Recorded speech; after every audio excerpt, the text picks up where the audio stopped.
Président, ce sera Margaret Thatcher à l'Élysée?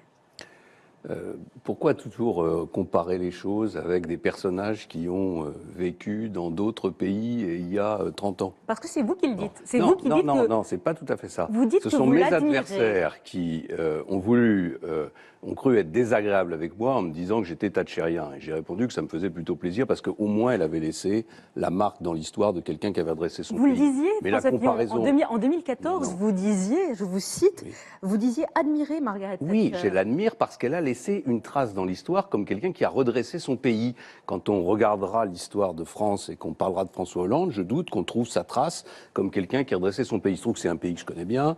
Je suis marié avec une Britannique. J'allais en Angleterre avant Madame Thatcher et après Madame Thatcher. Avant Madame Thatcher, c'était un pays qui était plutôt plus mal que nous aujourd'hui, dans une situation de quasi-arrêt, avec une situation économique désastreuse, ces industries qui partaient par morceaux entiers.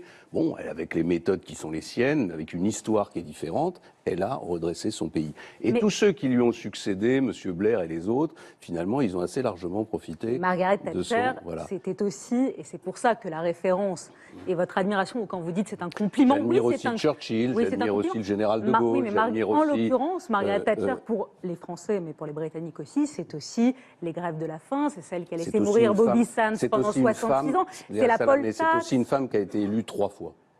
Voilà, il n'y a pas un seul président de la République française qui a été élu 3 fois. Donc elle avait la confiance des Anglais.